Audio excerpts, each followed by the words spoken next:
తనకి మీ అమూల్యమైన ఓటు వేసి గెలిపిస్తే దశ దిశ లక్ష్యాలతో ప్రకటించిన మేనిఫెస్టోలోని అంశాలపై మండలిలో పోరాడతానని పట్టభద్రుల లగడపాటి వేణుగోపాల్ హామీ ఇచ్చారు. తాను 60 రోజుల్లో 33 నియోజకవర్గాలు ఎన్నికల ప్రచారాన్ని పూర్తి చేసినట్లు తెలియజేశారు.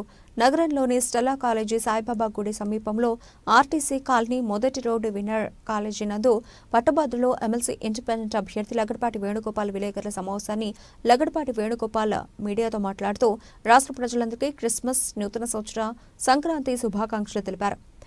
తాను తన పర్యటనలో అనుభవాలను వివరిస్తూ 60 రోజుల్లో 33 నియోజకవర్గాలు ఎన్నికల ప్రచారాన్ని నిర్వహించినట్లు తెలియజేశారు. తన ఎన్నికల పర్యటన అత్యంత ఆహ్లాదకరంగా సాగిందని, తనకి ఎంతో స్ఫూర్తినిచ్చే విధంగా ఎన్నికల ప్రచారం సాగిందన్నారు.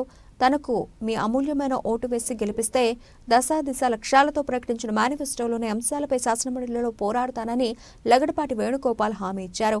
ఈ సమావేశంలో winners academy director Mujeer, English lecturer Harikrishna తదితరులు పాల్గొన్నారు. శ్రీ లగడపాటి వేణుగోపాల్ గారు ఎమ్మెల్సీ అభ్యర్థిగా కంటెస్ట్ చేయనున్నారు. అతనికి మన కోఆపరేషన్ తోడ్పాటును అందించి గెలిపించవలసిందిగా నేను ప్రార్థిస్తున్నాను. పైగా నేను ఎందుకు లగడపాటి వేణుగోపాల్ గారిని సపోర్ట్ చేస్తున్నాను అనేది కూడా 2 మాటలు చెప్పదలుచుకున్నాను. కారణం ఏంటంటే ఇప్పటి వరకు ఎన్నో ఎన్నికలు జరిగాయి. ఈ ఎన్నికల్లో ఏదో ఒక పార్టీకో ఏదో ఒక వ్యక్తికో ఓటు వేయడం ఆనవాయితీ అయిపోయింది. తప్పనిసరి పరిస్థితుల్లో ఉన్న ఆప్షన్స్లో ఏదో ఒకటి ఎంచుకొని ఓటు వేయడం అనేది జరుగుతుంది.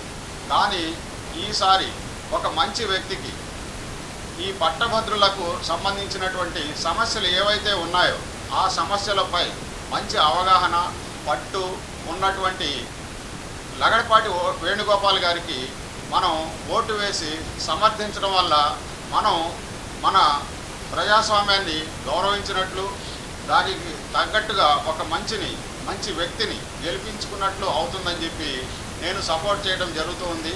ఇలాంటి వ్యక్తికి ఇప్పుడు ఓటు వేయకపోతే మనం తప్పు చేసిన వాళ్ళగా నేను భావిస్తూ ఉన్నాను. అలాంటి మంచి వ్యక్తికి ఓటు వేయడం ద్వారా మన సమస్యలను పరిష్కరించుకోవచ్చు. అతని ద్వారా మనకు కావాల్సినటువంటి మరికొన్ని సదుపాయాలను పొందవచ్చు. ఆ వ్యక్తికి మనం సపోర్ట్ చేయడం వల్ల మనం ఒక నిజాయితీపరుడైనటువంటి, స్వార్థం లేనటువంటి వ్యక్తికి ఓటు వేశామనే సంతృప్తి కనీసం మిగులుతుంది. ఆ వ్యక్తి గెలుస్తాడా ఓడిపోతాడా అనేది ప్రక్కన ఉంచినట్లయితే మనం ఒక మంచి వ్యక్తికి ఓటు వేశాము, ఇది చాలు అన్న తృప్తితో మనం ఉండొచ్చు అనేది నా అభిప్రాయం. ఇది 100కి 100 సార్లు 100% కూడా ఖచ్చితంగా ఇది నిజమైనటువంటి మాట. అది మీరే గ్రహిస్తారు. ఇంతకు ముందు గెలిచినటువంటి వ్యక్తులు ఏం చేశారు పట్టభద్రులకు, ఇప్పుడు ఈ వ్యక్తి గెలిచిన తర్వాత ఏం చేయబోతున్నాడు, ఏం చేస్తారు అనేది మీరు చూస్తారు. ప్రాక్టికల్గా మొట్టమొదట మనం 33 నియోజకవర్గాలు తిరిగే క్రమంలో మనకు కొన్ని సమస్యలు మన ముందుకు వచ్చాయి. మనం మ్యానుఫ్యాక్చర్లో 10 సమస్యలు ప్రస్తావించాం. కానీ ఇంకా కొన్ని సమస్యలు, వాటిలో ఉప సమస్యలు మనకి ముందుకు రావడం అనేది జరిగింది. మొదట మనం మాచర్ల వెళ్తే వచ్చింది, మొదట మనకి ఆడ పరిశ్రమలు ఉన్నాయి, సిమెంట్ ఫ్యాక్టరీలు. దానివల్ల ఫ్యాక్టరీల్లో పనిచేసే ఉద్యోగులకు ఆరోగ్య సమస్యలు రావడం అనేది జరుగుతూ ఉంది. వాటి మీద ఆరోగ్య భద్రత అనేది కలిగించాలి ఈ ఫ్యాక్టరీలో పనిచేసే వాళ్ళకి అనేది ఒక అంశం ముందుకు వచ్చింది.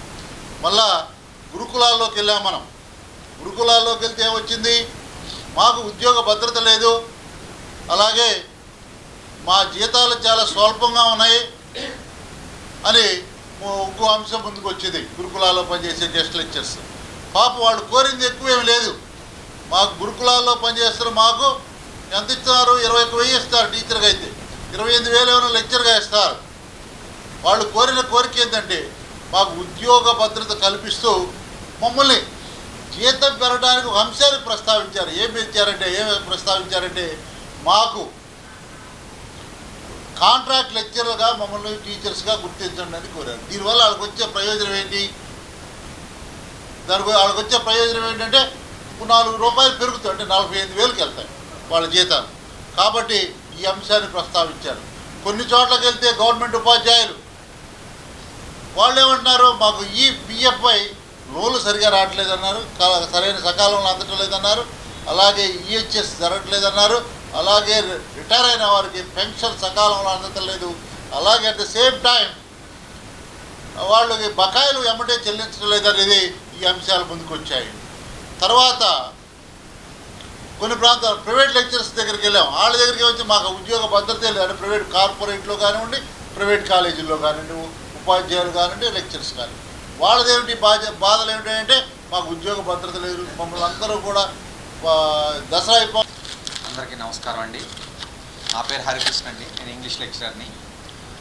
మన లగడపాటి వేణుగోపాల్ గారు 33 నియోజకవర్గాల్లో తిరిగి చాలామంది అనేక వందల వేల మంది పట్టభద్రుల్ని కలిసి వాళ్ళకు ఉన్నటువంటి ప్రతి సమస్యని జాగ్రత్తగా విని ఆలకించి వాళ్ళకి ధైర్యాన్ని నింపి వచ్చారు. సో ఎవరైతే సార్కి సహకరించినటువంటి పట్టభద్రులందరికీ కూడా మరీ ధన్యవాదాలు తెలియజేసుకుంటున్నాము.